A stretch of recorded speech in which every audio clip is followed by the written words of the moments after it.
Olá, você que me segue no Rodrigo Silva Arqueologia, que bom estar com você novamente aqui para esse bate-papo semanal sobre Bíblia, teologia, e o assunto de hoje é um assunto que foi muito divulgado, muito procurado aí nas redes sociais, no Google, que é sobre esses misteriosos sons, supostos misteriosos sons, que muita gente tem gravado ali na região do Iraque.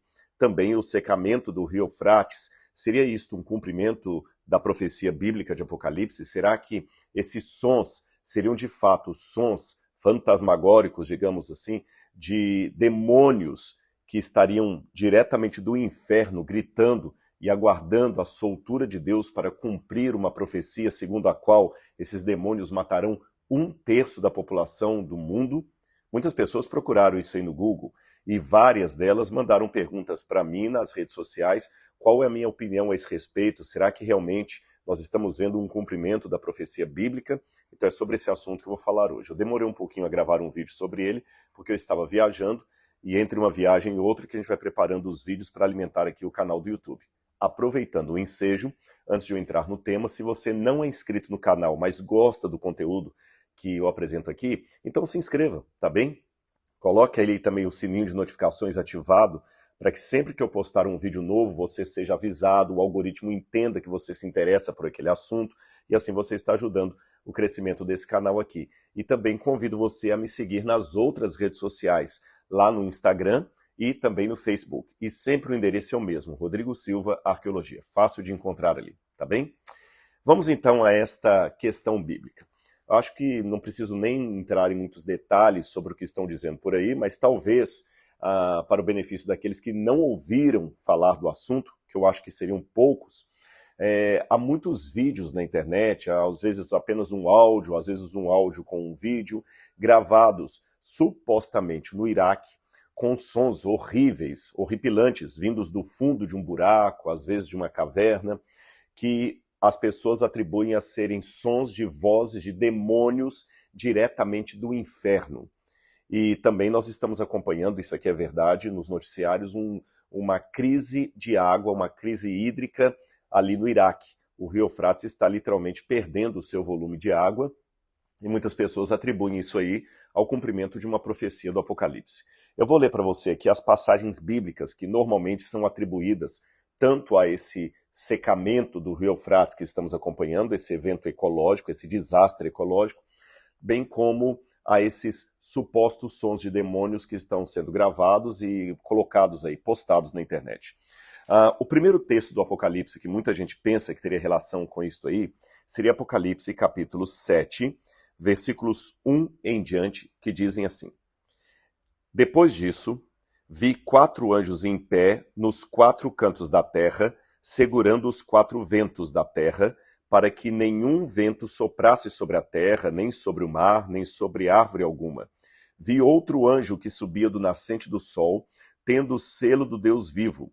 Ele gritou com voz forte aos 4 anjos, aqueles que tinham recebido o poder de causar dano à terra e ao mar, dizendo: Não danifiquem nem a terra, nem o mar, nem as árvores, até marcarmos com um selo a testa dos servos do nosso Deus. A outra passagem que geralmente ligam para fazer esse combo profético seria Apocalipse capítulo 9, versículos 13 em diante, que diz assim: O sexto anjo tocou a trombeta e ouvi uma voz que vinha das 4 pontas do altar de ouro que se encontra na presença de Deus, dizendo ao sexto anjo, o mesmo que tem a trombeta: Solte os 4 anjos que estão amarrados junto ao rio Eufrates. Então foram soltos os 4 anjos que se achavam preparados para a hora, o dia, o mês e o ano, para que matassem a 1/3 parte da humanidade.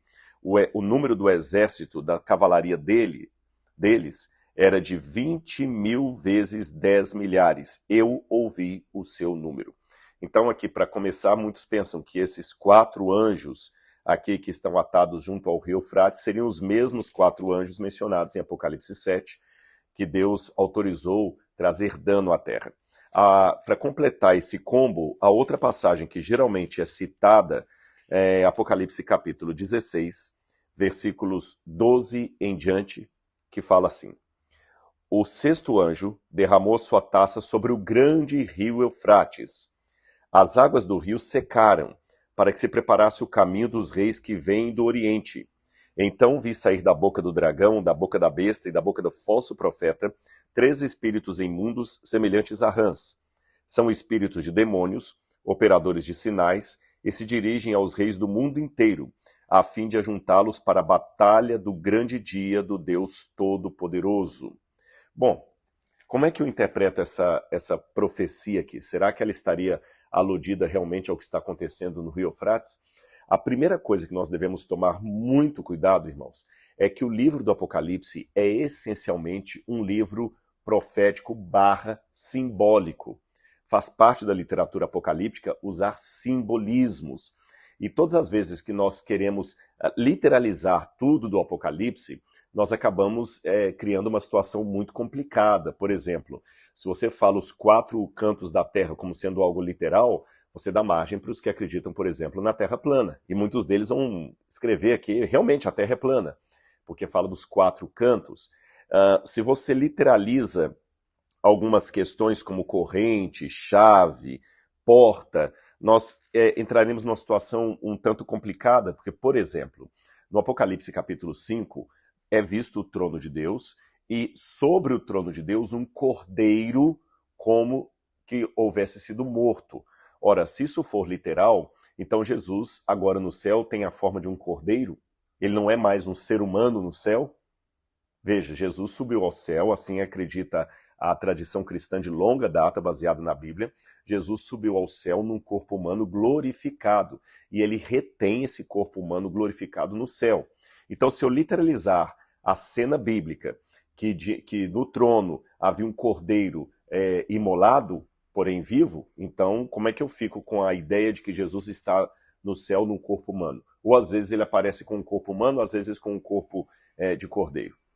Da mesma maneira, quando nós vemos também aqui no Apocalipse a besta que surge do mar e a besta que surge da terra, nós não podemos entender isso como 2 animais literais que vão surgir e devorar muitas pessoas. Então o Apocalipse é um livro assim propositadamente, digamos, simbólico pelos objetivos da apocalíptica. Então nós devemos entender as imagens como grupo, selo, como sendo coisas simbólicas. Por exemplo, o povo de Deus aqui é selado na testa com uma marca. E os adoradores da besta também têm uma marca na testa e na mão direita. Então significa que a marca da besta vai ser realmente alguma coisa que vai ficar aqui na nossa testa, como se fosse um chip aqui na testa, ou como se diz, quando o pessoal faz de rena ali, fugiu agora, uma marca mesmo, uma tatuagem, essa palavra, uma tatuagem na testa. Será também que o selo de Deus na testa dos 144 mil é uma tatuagem aqui? Será que mulheres não fazem parte dos 144 mil desse grupo final? Porque ele fala que eles não se contaminaram com mulheres, então são só homens? Então a gente tem que tomar cuidado com isso aí. É a primeira regra de hermenêutica do Apocalipse. Segunda regra de hermenêutica muito importante do Apocalipse, analisá-lo a partir do Antigo Testamento, do qual ele toma imagens emprestadas e as ressignifica no cenário profético. Tá certo? Então você já está vendo aqui a minha cautela ao ler o livro do Apocalipse. Então vamos lá. A primeira coisa que eu percebo é que os 4 anjos de Apocalipse capítulo 7 não podem ser os mesmos 4 anjos de Apocalipse capítulo 9. A figura é muito distinta. A única semelhança é que no capítulo 7 fala de 4 anjos, no capítulo 9 fala de 4 anjos, no capítulo 7 fala que esses 4 anjos danificam a terra e o mar, e no capítulo 9 diz que esses 4 anjos, eles provocam a morte da terça parte da humanidade. Só isso.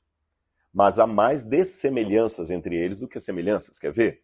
Em primeiro lugar, os 4 anjos de Apocalipse capítulo 7, eles não estão presos. Os 4 anjos de Apocalipse 9 estão presos.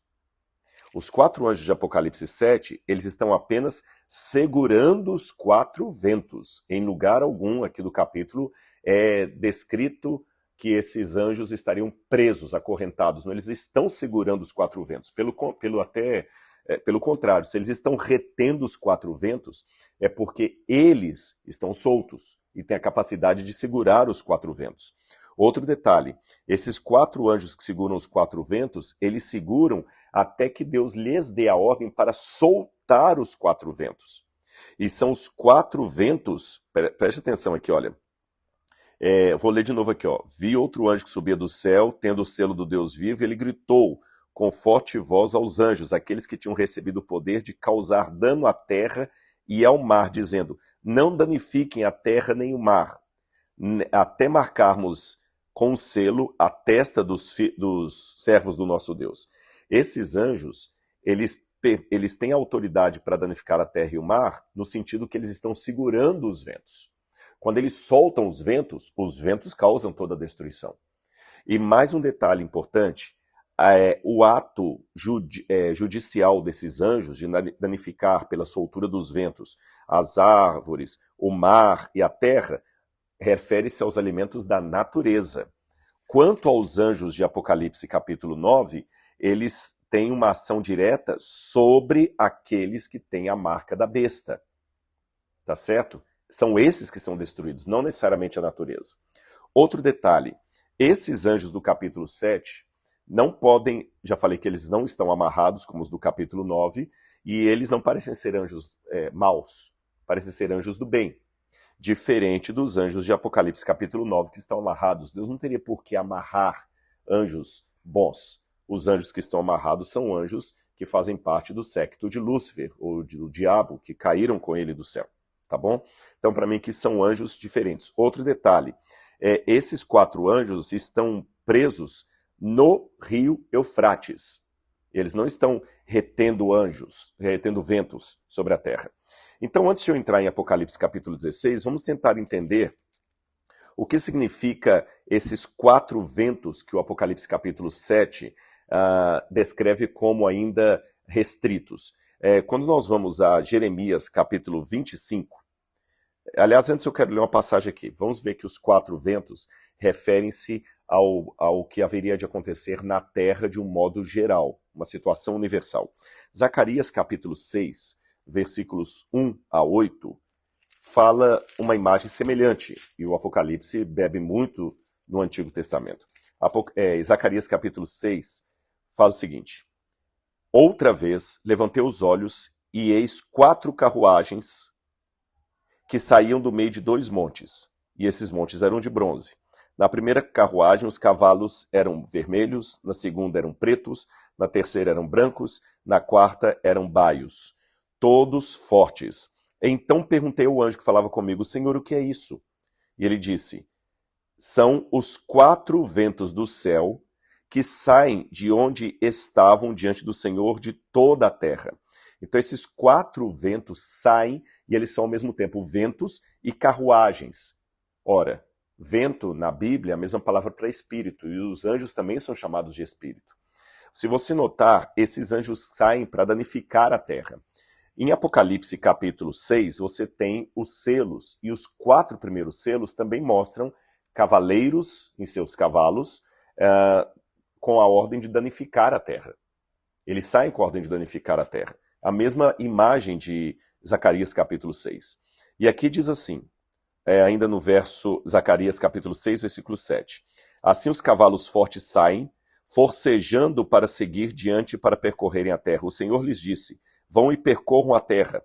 Eles percorriam a terra. Então ele me chamou e me disse: eis que aqueles que saíram para a terra do norte fazem o meu espírito repousar na terra do norte. Ou seja, são anjos que saem para trazer os juízos de Deus. E aqui em Apocalipse 6 você tem os juízos de Deus. Agora, tudo indica que esses juízos ainda estavam agindo na terra de maneira um tanto limitada, porque os ventos ainda estavam sendo presos. Ou seja, esses ventos não estavam na sua força total. Porque quando esses ventos estiverem na sua força total, até o povo de Deus também poderá ser perseguido. Olha o que diz Jeremias capítulo 49, verso 36. Jeremias capítulo 49, versículo 36. Jeremias 49, verso 36. Deixa eu ver aqui. Está aqui. 49, verso 36. Diz a palavra de Deus assim: trarei sobre Elão os 4 ventos dos 4 cantos da terra, e os dispersarei na direção de todos esses ventos, e não haverá país aonde não cheguem os fugitivos de Elão. Então, veja bem, ventos que vão espalhar as pessoas, que elas vão sair correndo desesperadas. Quando a gente vai para Jeremias 25, 32, tem um complemento disso aqui. Jeremias 25, 32. Jeremias 25, 32 diz assim na palavra de Deus. Eu vou ler para vocês aqui. Vamos ler, Jeremias 25, 32. Assim diz o Senhor dos Exércitos: eis que a calamidade passa de nação para nação e grande tempestade se levanta dos confins da terra. Então nós vemos que aqui os 4 ventos que são retidos não se refere a nenhuma voz fantasmagórica que venha de baixo, mas esse poder refreador de Deus que ainda impede os poderes das trevas de espalharem a humanidade de maneira assim solta. O mal age nesse mundo, é claro. Há guerras, há rumores de guerras, mas de maneira ainda limitada. Deus não ainda permitiu que esses ventos soprassem. É uma cena bem distinta do que nós temos aqui na sexta trombeta. Agora vamos ver a sexta trombeta.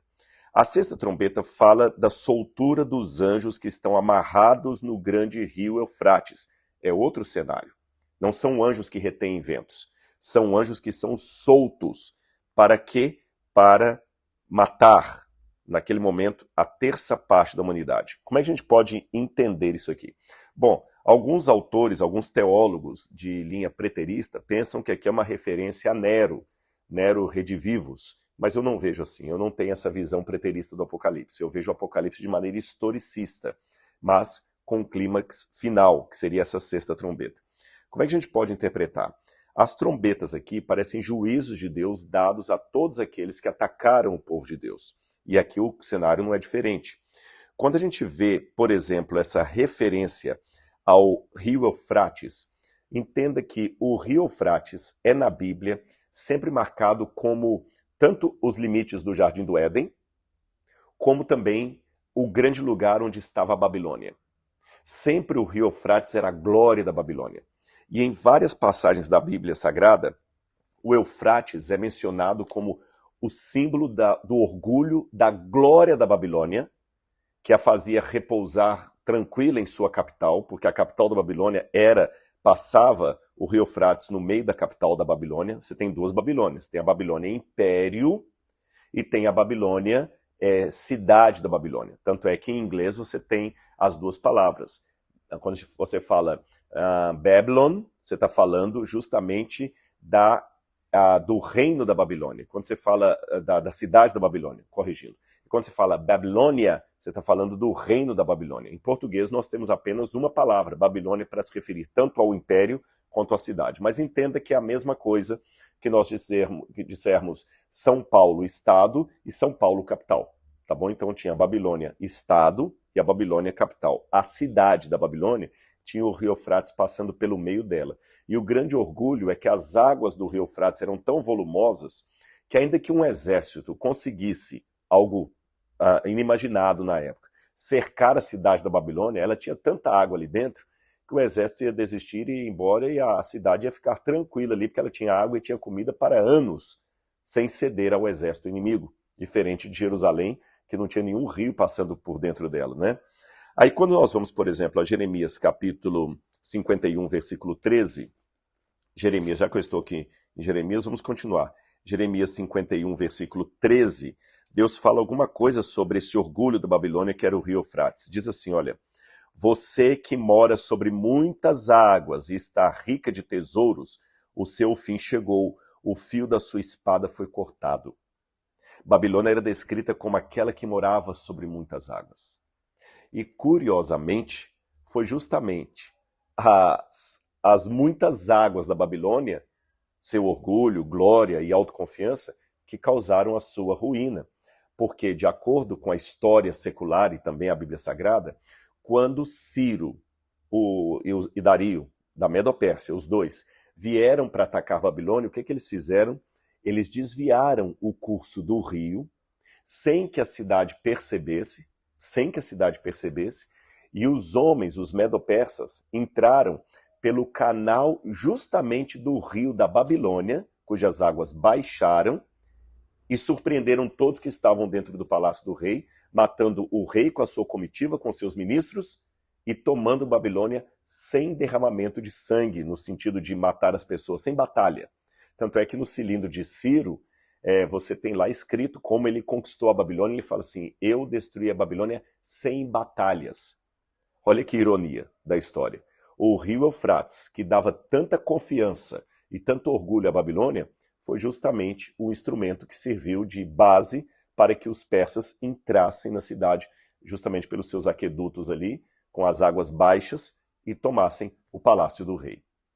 Por isso que no Apocalipse isto é retomado de maneira simbólica para falar dos inimigos futuros do reino de Deus. Entenda o seguinte: a Babilônia foi algo que trouxe tanto trauma para o povo hebreu, que sempre que eles queriam falar dos inimigos de Deus, ou dos inimigos do povo de Deus, eles se referiam à Babilônia. Não só na Bíblia. Você tem, por exemplo, documentos judaicos encontrados entre os manuscritos do Mar Morto, que quando vão falar de Roma, que era, naquela época, a grande inimiga do povo de Deus, eram os romanos que estavam pressionando os judeus ali com impostos pesados, que haviam dominado a Judéia, a Galileia. Nos manuscritos do Mar Morto, Roma e os romanos são chamados de a Grande Babilônia. Eles não falavam diretamente Roma, eles falavam Babilônia. Em textos apocalípticos não bíblicos, que foram encontrados também ali da literatura intertestamentária dos judeus, por exemplo, o texto de Enoque, a Babilônia, os oráculos sibilinos também, embora alguns pensem que os oráculos sibilinos possam ser uma versão cristã ou judaico-cristã, não importa. Esses documentos que eu estou citando para você sempre falam aos algozes, aos inimigos dos judeus, como sendo a Grande Babilônia. E João, como estava escrevendo primariamente a judeus cristãos e também pagãos cristãos, mas que estavam lendo a Bíblia numa cultura judaica, João, inspirado por Deus, é claro, retoma a figura da Babilônia, que é chamada então de a Babilônia mística. E ela é descrita como? Quando você vai no capítulo 17, fala-se da Grande Babilônia, fala assim, olha, capítulo 17, veio um dos 7 anjos que tinha os 7 taças e falou comigo dizendo: vou lhe mostrar o julgamento da grande prostituta. Babilônia também era chamada de prostituta, que está assentada sobre muitas águas. Lembra o texto que eu li de Jeremias aqui? Olha, Jeremias 51, 13. Você que mora sobre muitas águas. E para ver que é Babilônia mesmo, no verso anterior de Jeremias diz assim, olha: porque o Senhor planejou e fez o que tinha dito a respeito dos moradores da Babilônia. Você que mora sobre muitas águas e está rica de tesouros, o seu fim chegou. O fio da sua espada foi cortado. O Senhor dos Exércitos jurou por si mesmo: certamente eu a encherei de homens, como se fossem gafanhotos, e eles darão o grito da vitória sobre você. Aí você vai em Apocalipse 17, fala da prostituta que está sentada sobre muitas águas, e no capítulo 18 é dito: depois dessas coisas vi descer do céu outro anjo que tinha grande autoridade, e a terra se iluminou com sua glória, quando exclamou com potente voz, dizendo: caiu, caiu a grande Babilônia, e se tornou morada de demônios, refúgio de toda espécie de espírito imundo e esconderijo de toda ave imunda e detestável. Então o Apocalipse está falando do fim desse sistema de coisas contrárias à verdade de Deus. E quando fala então para soltar os anjos que estão amarrados junto ao rio Eufrates, que vão matar a terça parte da humanidade, esses anjos são do mal, mas o mal acaba combatendo o próprio mal. Eu sei que parece meio estranho isso aqui, mas no final das contas, a própria Babilônia vai aparecer como sendo uma salvadora da pátria, e ela também vai causar a derrota daqueles que confiam nela. A partir disso, nós temos outra coisa importante que eu queria dizer para vocês aqui sobre esse detalhe de matar a terça parte da humanidade. Isso é um símbolo. Só para você ter uma noção, no Apocalipse capítulo 12, o dragão que é visto batalhando contra a mulher, é dito que ele arrasta com a sua cauda a terça parte das estrelas do céu. Eu vou ler para vocês aqui, por exemplo, Apocalipse capítulo 12, versículo 4. A sua cauda arrasta a terça parte das estrelas do céu. Quando você vai também em Apocalipse, capítulo 16, versículo 13, você tem aqui de novo a questão da terça parte. Quer ver? Olha. Então vi sair da boca do dragão, da boca da besta e da boca do falso profeta 3 espíritos. Então, de novo, uma menção ao 3. Você vai ao verso 16, diz assim, verso 19, Apocalipse 16, verso 19. E a grande cidade, Babilônia, se dividiu em 3 partes e caíram as cidades das nações. E essa terça parte sempre é um símbolo da parte caída da glória de Deus, a terça parte dos anjos que se juntaram a Lúcifer na sua rebelião contra o céu. Então eu não entendo isso como sendo literalmente a terça parte da humanidade sendo morta. Isso aqui é simbólico. Apocalipse capítulo 16, quando fala também do Armagedon, traz aqui o seguinte, olha, verso 12. O 6º anjo jogou a sua taça sobre o grande rio Eufrates. As águas do rio secaram. Aqui é uma referência ao que aconteceu quando Ciro também, através das águas do Eufrates, o grande rio Eufrates, ele acabou entrando em Babilônia. Então o que Deus está prometendo é o seguinte, eu vou fazer cair de novo a Babilônia mística, assim como eu fiz cair a Babilônia terrestre. E diz até que assim, essas águas se secaram para que se preparasse o caminho dos reis que vêm do Oriente. A Pérsia seria o Oriente em relação à Babilônia. Os reis que vieram da Pérsia, ou da Medopérsia ali para atacar a Babilônia, eles vieram do Oriente. E o Oriente na Bíblia também é símbolo da salvação. A volta de Jesus é descrita como uma luz, né, um raio que sai do Oriente, um relâmpago que sai do Oriente e se mostra até o Ocidente. O anjo com o selo de Deus vem do lado do Oriente, do nascente do sol, que é a mesma coisa. O Apocalipse, então, aqueles reis que vêm do lado do Oriente, a salvação vindo da parte de Deus, sim, porque na Bíblia, Ciro, que veio do Oriente, através do Eufrates, e destruiu a Babilônia, conquistou a Babilônia, libertando o povo de Deus, ele foi chamado até de Messias. Eu trarei Ciro, o meu ungido, o meu Messias. Ele era um tipo do Messias de Deus. E a libertação do povo do cativeiro da Babilônia, na época dos persas ou dos medo-persas, é retratada no Apocalipse como se essa história, agora do passado, se tornasse um emblema do que vai acontecer no futuro. E é interessante que esses que agora têm o rio Eufrates seco, eles vêm e têm uma batalha de Deus junto ao Armagedon. Essa expressão Armagedon refere-se não a nenhuma parte no Iraque, portanto, por isso que não pode ser literal, porque se o rio Eufrates é seco para preparar o caminho dos que vêm do Oriente para a batalha do Armagedon, não faz sentido isso aqui. Você está entendendo? Agora, como é que nós devemos entender isso? No passado, o rio Eufrates era o caminho obrigatório de todos os reis que viessem para a região de Israel. Eles tinham que passar, os reis do norte, é claro, não os reis do sul, os reis do norte, eles tinham que passar pelo Eufrates. Então a Assíria, quando veio atacar Samaria, ela passou pelo Eufrates. Por isso até que tem um salmo que fala até a esse respeito dos reis que vêm da parte do Eufrates. Quer ver? Eu vou ler para vocês aqui. Eu vou ler Jeremias capítulo 47, versículo 2, por exemplo. Jeremias capítulo 47, versículo 2. Apenas a guisa de ilustração. Jeremias 47, versículo 2, diz assim, olha. Assim diz o Senhor, eis que do norte se levantam as águas e se tornarão em torrente transbordante e inundarão a terra em sua plenitude, a cidade e seus habitantes. As pessoas gritarão por socorro. Essas águas aqui, todos os comentaristas entendem como sendo justamente as águas do rio Eufrates. Quando a gente vai para Isaías, capítulo 8, também capítulo 8, versículos 7 e 8.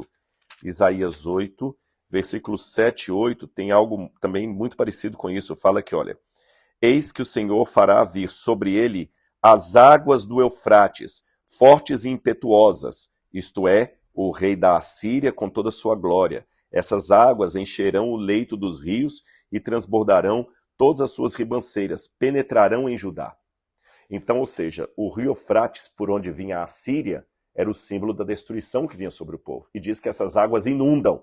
Quer dizer, se as águas do Eufrates inundam, é que o povo vai ser destruído pelo rei que vem da Assíria. O Nabucodonosor da Babilônia também, quando veio do Eufrates para atacar aqui, ele também é representado como sendo o Eufrates inundando para atacar o povo de Deus.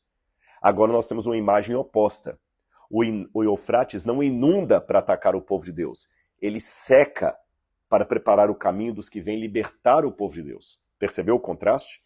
E o lugar onde se ajuntam para a grande batalha é chamado no Apocalipse 16 como sendo o Ar-Magedon. Ar, em hebraico, é montanha. Magedon é Meguido, a montanha de Meguido. Mas quando você vai à cidade de Meguido, embora ali você teve muitas batalhas, essas batalhas não foram travadas numa montanha, pelo contrário, ali é uma planície muito grande, a planície de Jezreel. Ali é uma planície, não é uma montanha. Então, que montanha de Meguido seria essa? É interessante que na Bíblia, os montes ou os rios, às vezes têm o nome do contexto onde eles estão. Vou dar um exemplo para você. Você tem a região do Sinai e o Monte Horebe. Como o Monte Horebe fica na região do Sinai, ele também é chamado na Bíblia de Monte Sinai. Então o Monte Horebe, o verdadeiro nome do Monte Sinai é Monte Horebe, tá certo? Sinai é o apelido dele. O jardim se chama Éden, mas diz que Deus colocou o jardim na banda do Éden. Então o Éden também é a região onde o jardim está, por isso que o jardim é chamado de Jardim do Éden. Por isso que o Monte Horebe é chamado de Monte Sinai, porque fica na península do Sinai. Por exemplo, outro exemplo, o mar de Genezaré, ele também é chamado de Mar da Galileia, porque ele fica na Galileia. Então você viu, o acidente geográfico tem o nome da região onde ele está. Então, a montanha de Meguido não é necessariamente a cidade de Meguido, mas uma montanha que ficasse próxima dali. E a única montanha próxima a Meguido que eu tenho ali em destaque é o Monte Carmelo. E o que é que aconteceu no Monte Carmelo? Uma batalha espiritual entre Elias, representando a verdade, e os profetas de Baal, representando a mentira. E ali houve uma batalha espiritual. Então, o Apocalipse capítulo 16, para mim, é uma batalha espiritual. É o movimento da força de Deus vindo com poder e grande glória, através da volta de Jesus, para inaugurar a paz definitiva e destruir o mal e todos aqueles que se associam a ele. E com relação a esse secamento do Eufrates lá, Rodrigo? Bom, para mim, a única coisa que eu posso falar do atual secamento do Eufrates em relação a sinais da volta de Jesus é que toda essa convulsão na natureza são sinais que indicam que Jesus em breve voltará. Mas não especificamente ali, por dois motivos. Em primeiro lugar, essa crise hídrica que o Iraque está experimentando agora também está sendo experimentada por vários países. A Austrália passou uma crise hídrica tremenda há pouco tempo agora. A Jordânia está numa crise hídrica tremenda.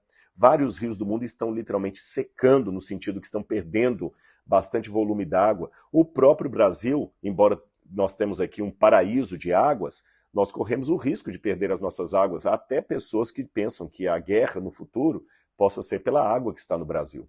Mas muitos países estão experimentando problemas de seca em relação a crises ecológicas. Não é só o rio Eufrates. Em segundo lugar, quando no Apocalipse fala que, o Apocalipse capítulo 16, eu vou ler de novo para vocês, o sexto anjo derramou sua taça sobre o rio Eufrates. As águas do rio secaram.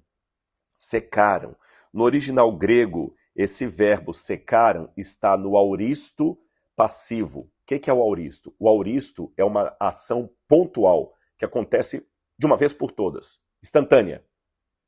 Se o Apocalipse estivesse prevendo o atual secamento do Eufrates, ele deveria estar assim. O sexto anjo derramou sua taça sobre o grande rio Eufrates. As águas do rio foram secando. Mas não é isso que está na profecia. As águas secaram, é algo instantâneo. E até agora as águas do Eufrates não secaram de maneira instantânea. Então, olha a conjunção, se eu fosse atribuir isso aqui a um cumprimento literal, um secamento literal do atual rio Eufrates, então teria que acontecer uma coisa assim, de uma hora para outra, em 24 horas, o rio secasse. Completo. E não é isso que nós estamos vendo. Ele está tendo uma crise hídrica que nós estamos vendo em várias partes do mundo. Então não pode ser o cumprimento da profecia. E além disso, como eu falei, para mim aqui o rio Eufrates é apenas um símbolo literário que o Apocalipse pega do Antigo Testamento, da história geral, para falar do secamento do Eufrates, que representou a libertação do povo de Deus da Babilônia. Lembrando que o oposto seria a inundação do Eufrates, é sempre usada no Antigo Testamento para significar a destruição que vinha sobre Judá e Israel.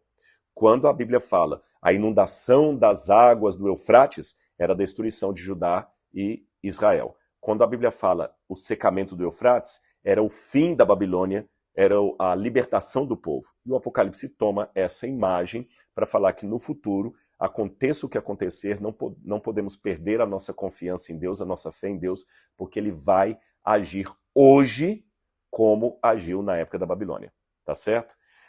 E um outro detalhe também que eu tenho bem claro aqui na minha cabeça é que esses sons fantasmagóricos, gente, eu vou ser muito honesto com vocês, esses sons não são inéditos.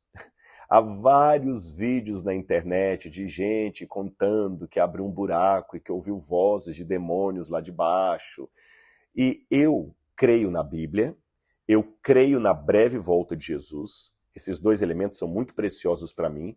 Porém, como acadêmico, eu não vou sustentar a minha crença na veracidade bíblica e na volta de Jesus. Eu não vou sustentar essa crença com evidências pueris, coisa assim, de boataria internética. Não vou fazer isso. Isso não seria pensar de maneira crente. Seria, vou até fazer um trocadilho, fazer isso não seria raciocinar de maneira crente. Seria não pensar de maneira crédula. Há muitas pessoas na internet que já colocaram que esses sons fantasmagóricos aí são produção de computador. E eu sempre desconfio desses áudios que aparecem em WhatsApp aí, de uma pessoa que você não sabe as credenciais dela, e ela fala que vai revelar uma coisa, olha gente, está acontecendo isso e tal, papapá, você não sabe quem é a pessoa, você não sabe as credenciais dela, é um site anônimo, é um negócio que ninguém ouviu falar, tá certo? Eu sempre tenho lido todos os relatórios de arqueólogos, todos do Oriente Médio.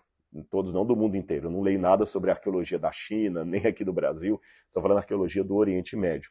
E não há nenhum relatório de arqueólogos que estão ouvindo esses sons e ficando assustados, tá bom?